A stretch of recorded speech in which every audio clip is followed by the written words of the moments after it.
Hello everyone, welcome back to my channel और नमस्ते। मेरे चैनल पे आपका स्वागत है। तो आज हम कोई नो ब्लॉग्स, आज no makeup video, no review. तो आज मैं लेकर आई हूँ आपके साथ एक मेरा इंट्रोडक्शन वीडियो जो कि मैं आपके साथ ऑफिशियली शेयर करना चाहती थी अपने बारे में।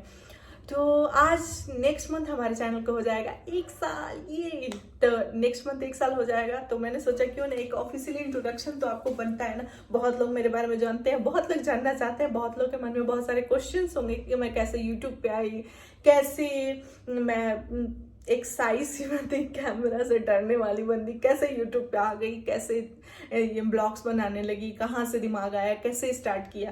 तो ये सब चीज़ें और मैं कहाँ से हूँ, मैं सब कुछ आज बताऊंगी। तो स्टार्ट करते हैं अपने बारे में। मैं तो मेरा जन्म 17 मई 1995 को एक बिहार के हुआ था, छोटे से गांव में। तो वहीं पे मेरा जन्म हुआ था। मैं खुद 30 बार खा नहीं हूँ, लेकिन बता रही हूँ ऐसा कि आप लोग को अच्छा लगे, बस ऐसा कोई मेरा बात नहीं है। तो वहीं पे मेरा जन्म हुआ था। मैंने वहीं से पढ़ाई की, मैंने कॉलेज भी वहीं से किया, मैंने डिग्री भी वहीं से ली, मैंने बीटेक किया वहीं से, सब कुछ मैंने बिहार से ही किया।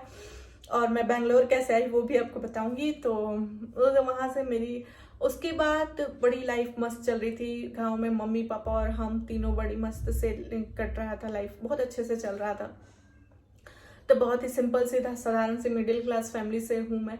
और फिर वहाँ से 2014 में हमारी लाइफ ने यू टर्न ले लिया, ऐसे घूम गई गोल चक्कर की तरह। हुआ यूँ कि मम्मी का पता चला कि मम्मी को कैंसर है। तो बोलते हैं ना, जड़ हिल जाना, वैसे हिल गया पूरा परिवार, क्योंकि नहीं उम्मीद नहीं थी कि ऐसा कुछ हो सकता है अचानक से। फिर 1 साल तक ट्रीटमेंट चल रहा, बट वो नहीं बच पाई, उनका डेथ हो गया। उसी टाइम हमारी शादी फिक्स हो गई 2015 में। सबने सजेस्ट किया कि क्योंकि हम इकलौते थे तो सबको लगा कि शादी कर देनी चाहिए, मम्मी देख लेगी।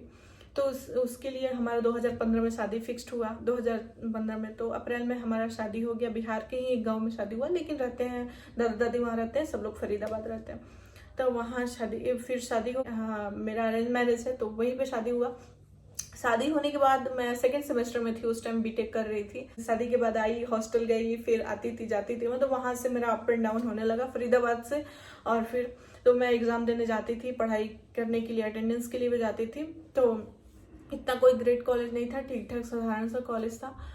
उसके बाद हमारा पढ़ाई हुआ, 8th सेमेस्टर में थी तो मेरी देवर की शादी हो गई। उसके बाद मैं यहाँ पे बैंगलोर में शिफ्ट हो गई। 2018 में मैं यहाँ पे आई, मार्च में, 11 मार्च के डेट भी मुझे याद है। 11 मार्च के दिन में हम यहाँ पे आए हुए थे बैंगलोर में। उसके बाद यहाँ पे पहले से ही वो अपने MBA यहाँ पे कंप्लीट किया था और मार्केटिंग में यहीं पे है। तो शुरू से ही यहीं पे बैंगलोर में ही जॉब करते हैं, तो मुझे यहाँ आ गई। उसके बाद मैं पता चला कि मैं प्रेग्नेंट हूँ, तो उसकी प्रेगनेंसी भी मैंने बैंगलोर में ही, डिलीवरी भी हुई मेरी। दिसंबर को 2018 को हमारा बेबी आ गया, जो कि अभी 2.5 साल का है। तो लाइफ चलने लगी। वहाँ से एक अलग फेज स्टार्ट हो गया हमारी लाइफ का। तो हम एक और रिस्पॉन्सिबिलिटी वाले बन गए। शादी हुई थी अभी, उसके बाद एक और रिस्पॉन्सिबिलिटी आ गई, मदर की। तो ये बहुत बड़ी बात होती है। अपने लिए आप कुछ भी सोच सकते हो, लेकिन बच्चे के लिए आपको अच्छा सोचना पड़ता है, अच्छा हर चीज़ देना पड़ता है। तो यही रहा। फिर जॉब के लिए मैंने बहुत सारी चीज़ें देखा, हमने समझा। उसके बाद हमने डिसाइड किया कि क्योंकि हम फ्रेशर थे, जो हम जाते बाहर, अभी मेरे पास हाथ में जॉब नहीं था, मेरे को ढूंढना था। अगर बाहर जाके जॉब ढूंढते तो भी ढूंढते घर पे मुझे एक मेड रखना पड़ता है, केयर टेकर रखना पड़ता है फुल डे के लिए, क्योंकि हस्बैंड भी वर्किंग थे। उसके बाद मुझे एक मेड रखना पड़ता है। तो वो आपको 20,000 10,000 हाथ में रख के आप बाहर जाओ काम करने के लिए। अगर उतना ही आपको बाहर से भी मिलता है, क्योंकि मैंने बहुत ग्रेट कुछ किया नहीं था, मैं फ्रेशर थी, उससे ज़्यादा कोई बैंगलोर में आपको 9 to 5 प्राइवेट जॉब में नहीं देगा, अगर आप बहुत बड़े में नहीं लगते हो तो मैंने सोचा जितना मैं बाहर जाके कमाऊंगी उतना मैं घर पे अपने बच्चे के साथ, उतना मैं घर पे फिर लगाऊंगी, मैंने मेड कुकू वगैरह को। तो फिर क्या फायदा है, डील सोचो तो कुछ भी फायदा नहीं है। तो वो मैं खुद कर लेती हूँ, तो मेरा उतना बच जाता है। मैं सेविंग ही करती हूँ हस्बैंड की पैसे की। तो मुझे लगा एक तरीके से मैं सेव कर रही हूँ। तो ये डिसाइड करके मैंने जॉब के लिए क्विट कर दिया कि जॉब नहीं करना मुझे, मेरे को बच्चे के साथ रहना है, मन उसका देखभाल करना है। और बाद में पता चलता है कि मैं बच्चे को किसी और के हाथ में दूँ। मैं ये नहीं कर रही कि हर जॉब करने वाला बंदा, जो पेरेंट्स भी है जो जॉब करता है बाहर जाके, मदर है जो बाहर जाके, वो गलत है। मैं ये नहीं करी, ये मेरी सोच है कि मैं ये नहीं चाहती थी कि मैं अपने बच्चे के साथ ऐसा करूँ, क्योंकि मुझे ये डील पसंद नहीं है। सब अपने फायदे और नुकसान के बारे में सोच के ही कोई कुछ करता है। तो मुझे ये डील पसंद आई कि मुझे घर पे रहना है, अपने बच्चे की देखभाल करना है, लेकिन मुझे कुछ करना है, ये दिमाग में हमेशा चलता रहता था। और बात करें मेट्रोस लाइफ की और गांव की लाइफ या फरीदाबाद की लाइफ में, तो बहुत डिफरेंस है। वहाँ पे आपके पास बात करने के लिए बहुत लोग रहते हैं। यहाँ पर पूरे दिन में कोई अपने घर से निकलता नहीं, सबका रूम बंद रहता है। शाम के दिन मन किया तो निकले, नहीं तो देख गए तो स्माइल दे दिया, हाय हेलो कर लिया, दैट्स इट। यही है लाइफ। हमारे तो कुछ फ्रेंड सर्कल है तो यहीं पे है, तो हम लोग को बहुत फायदा रहता है। नहीं तो यहाँ पे बहुत कम ही, आधे लोग तो ऐसे हैं जो कि लैंग्वेज प्रॉब्लम की वजह से बात नहीं करते, आधे बात करना नहीं चाहते, उनके पास टाइम नहीं है, क्योंकि सुबह जाए शाम आए तो आपको कम मिलेंगे, क्यों बात करेंगे। तो ऐसी ही होती है मेट्रो, किसी की गलती नहीं है इसमें। लेकिन मैं यहाँ पे वो सब कुछ करने के बाद मैं झाड़ू पोछा, घर का काम, बच्चे को खिलाना पिलाना, सुलाना नहवाना, सब कुछ हम दोनों मिलके कर लेते थे।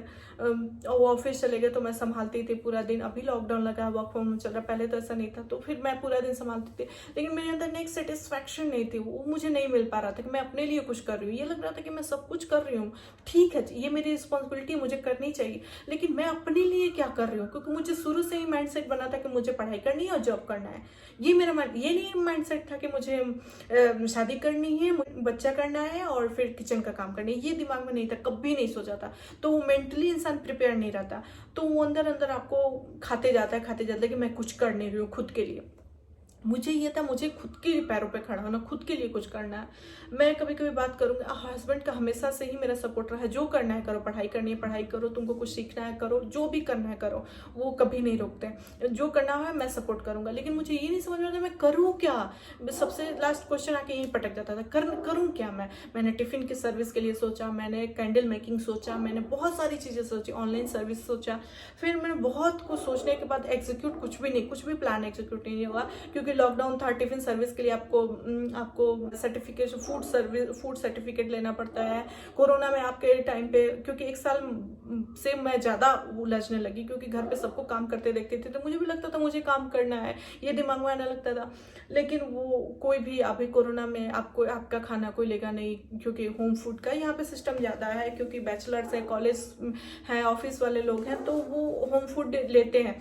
मैंने सोचा कि बहुत जगह मैंने बात भी किया, लेकिन वो प्लान नहीं हो पाया।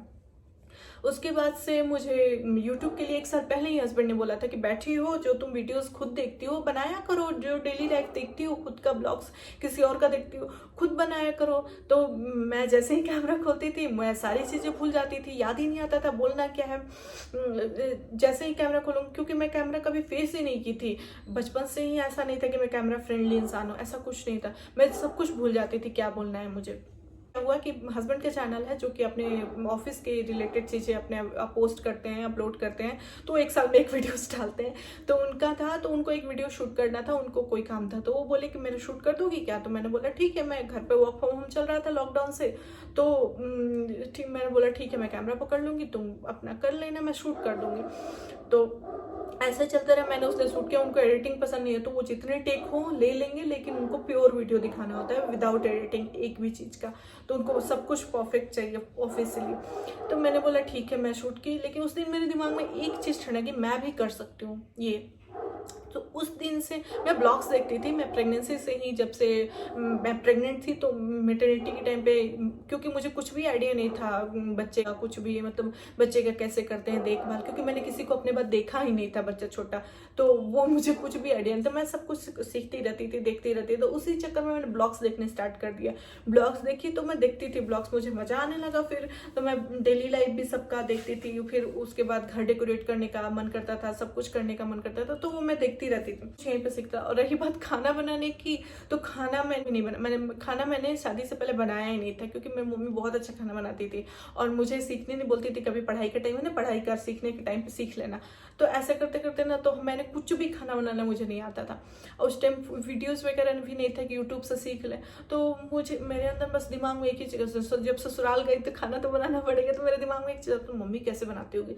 मैंने, लेकिन टच वुड भगवान की दया से मैंने जो भी पहली बार बनाया बहुत सही बन गया, और सबने तारीफ ही की है, किसी ने शिकायत नहीं की है। मैंने बहुत चीज़ें पहली बार बनाई है। बैंगलोर में आके मैंने बहुत कुछ बनाया है पहली बार, जो कि मैं कभी नहीं बनाई थी। ससुराल में भी बनाया कुछ कुछ जो चीज़ बनानी होती है, बट हाँ, भगवान की दया से अच्छी बन जाती है। तो ऐसे मेरा खाना बनाने का भी इंटरेस्ट आने लगा, कुकिंग का इंटरेस्ट आने लगा धीरे धीरे। तो लाइफ ऐसे ही चलती है, फिर शौक चीज़ें बदलती रहती हैं। फिर वहाँ से उस दिन मुझे डिसाइड हुआ कि मैं भी ब्लॉग्स बना सकती हूँ, मैं भी ऐसे वीडियोस डाल सकती हूँ यूट्यूब पे बना के। मैंने बोला हस्बैंड से कि ठीक है, मैं करूँगी ऐसा। वो बोले ठीक है, बनाओ वीडियोस। तो अब सबसे बड़ी क्वेश्चन आता था कि क्या वीडियोस में बनाएं, कैसा कंटेंट डालें, कंटेंट क्या होगा। तो वहाँ पे आया कि तो मैंने एक सेल्फ ऑर्डर किया था। मेरे दिमाग में एक अचानक से अरे मैं रिव्यू करूँगी। तो बोले ठीक है करो, 2-3 दिन में हमारा डिलीवरी आ जाएगा सेल्फ का, और मैं रिव्यू करेंगे। तो बोले ठीक है। तो वहाँ से मुझे फर्स्ट वीडियो का टॉपिक भी मिल गया और मैंने स्टार्ट कर दिया वहाँ से। और स्टार्ट करने के बाद आइडियाज़ आते रहते, आप चलते रहोगे, आपको घूमते रहेगा, अरे ये शूट कर लेती हूँ, वीडियो में बड़ा अच्छा आएगा, तो ये दिखने लगा। उसके बाद ये लगा, मैं एडिटिंग करती हूँ, मैं अपलोड करती हूँ, मेरे एक सब्सक्राइबर भी बढ़ते। मैं स्टूडियो का जो होता है, दिन भर में हज़ारों लाखों बार, हस्बैंड बोलते हैं तुम हमेशा क्यों चेक करती रहते हो। मैं हज़ारों लाखों बार उसको क्लिक कर करके रिफ्रेश मार मार के चेक करती रहती हूँ कि एक भी सब्सक्राइबर बढ़े कि नहीं, एक भी लाइक आया कि नहीं, एक भी कमेंट आया कि नहीं। ये नहीं कह रही कि मैं सब पैसे के लिए कर रही हूँ, नहीं, इससे मुझे बहुत अच्छी फीलिंग होती है। एक सब्सक्राइबर बढ़ते हैं ना, मैं कूद के जाती हूँ हस्बैंड को, ये देखो ना, एक सब्सक्राइबर बढ़ गया, मुझे बहुत अच्छा लगता है। ये कहेंगे कि, और YouTube की भी रही बात, हमारे आसपास के लोग, मैंने किसी भी रिलेटिव, किसी को नहीं जानती थी कि जो YouTube चलाता हो, मैं किसी से भी नहीं पता था। लेकिन एक चीज़ थी जो कि बहुत अच्छी थी, मैंने जिनके पास भी, क्योंकि मैं फर्स्ट टाइम YouTube स्टार्ट की थी, तो एक्साइटमेंट में मैं सबके पास लिंक शेयर सब कुछ करती थी। तो वहाँ से मुझे बहुत अच्छी वाली रिस्पॉन्स आती थी। मुझे पता है कि मैं डर रही हूँ, झिझक रही हूँ बोलने में, मैं कैमरा फ्रेंडली नहीं हूँ, लेकिन फिर भी मुझे सब लोगों ने बहुत तारीफ की, बहुत मोटिवेट किया, बहुत अच्छा कर रही है, बहुत अच्छा करेगी, ऐसे कर करके सबने बहुत मुझे अच्छा बोला। उससे मुझे बहुत अच्छा लगता था, अरे वाह मैं कितना अच्छा कर रही हूँ, ठीक कर रही हूँ, ऐसा लगता था, बहुत अच्छा लगता था खुद को। तो फिर ऐसे ही जर्नी 1 साल होने जा रहा है, और पता है मुझे एडिटिंग करती हूँ, अपलोड करती हूँ, मैं बहुत ये लगता है आज कुछ मैंने खुद के लिए किया। ये लगता है मुझे इससे एक पैसा मिलेगा तो अच्छा, लेकिन मुझे पैसे के लिए मैंने किया, ये मुझे खुद के लिए सेटिस्फेक्शन, चलो मैं कुछ खुद के लिए कर रही हूँ, ये था। तो ऐसे ही यूट्यूब भी स्टार्ट हो गया हमारा, बट बहुत ही टफ रहा। जितना मैं बहुत बातूनी हूँ, मैं बहुत बोलती हूँ, झल्ली सी हूँ, बहुत बोलती हूँ, लेकिन जैसे ही कैमरा खोलती हूँ ना, सब कुछ भूल जाती हूँ, लिटरली क्या बोलना है आधी बातें मैं भूल जाती हूँ। जब कैमरा ऑफ करती हूँ तो याद, अरे मेरे को ये भी बोलना था। तो वो धीरे धीरे ही आपके साथ आएगा। अगर आप डरते हो, तो मैं भी बहुत डरती थी कैमरा से कि क्या बोलना है, लेकिन डरते हो तो आपके लिए ये वीडियो जरूर देखना, क्योंकि उससे आपको बहुत ज़्यादा हेल्प मिलेगा। अगर आप भी कुछ ऐसा सोच रहे होंगे कि आपको स्टार्ट करना है, तो प्लीज़ स्टार्ट कर दीजिए। मैंने 1 साल वेस्ट नहीं करूंगी, मैंने 1 साल बाद स्टार्ट किया, 1 साल पहले भी स्टार्ट कर सकती थी, लेकिन मैंने 1 साल बाद स्टार्ट किया। लेकिन कोई बात नहीं, जब जागा तभी सवेरा, जब भी मैंने स्टार्ट किया अच्छा है।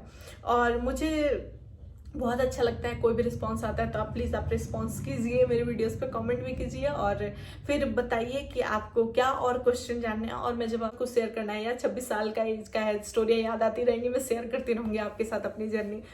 तो यही थी मेरी वीडियोस, तो होप आपको अच्छा लगा होगा, उम्मीद करती हूँ। मैंने अपने बारे में बताया, आप भी कमेंट में अपने बारे में बताइए अगर आप बताना चाह रहे होंगे। तो अगर आपको स्टार्ट करना है तो आप स्टार्ट कर सकते हैं बिल्कुल बेझिझक होके, क्योंकि जब मैं स्टार्ट कर सकती हूँ, दुनिया को कोई भी बंदा यूट्यूब पे आ सकता है, कोई भी वीडियोस बना सकता है। तो यही थी मेरी आप वीडियो, उम्मीद करती हूँ आपको अच्छा लगा होगा। अगर अच्छा लगा हो तो प्लीज़ लाइक शेयर सब्सक्राइब और कॉमेंट जरूर करें। तब तक मिलते हैं एक नई वीडियो के साथ, तब तक के लिए बाय, टेक केयर, खुश रहिए और सबको खुश रहिए, स्टे ट्यून्ड जरूर कर देना। मिलते हैं एक नई वीडियो के साथ, तब तक के लिए बाय, टाटा।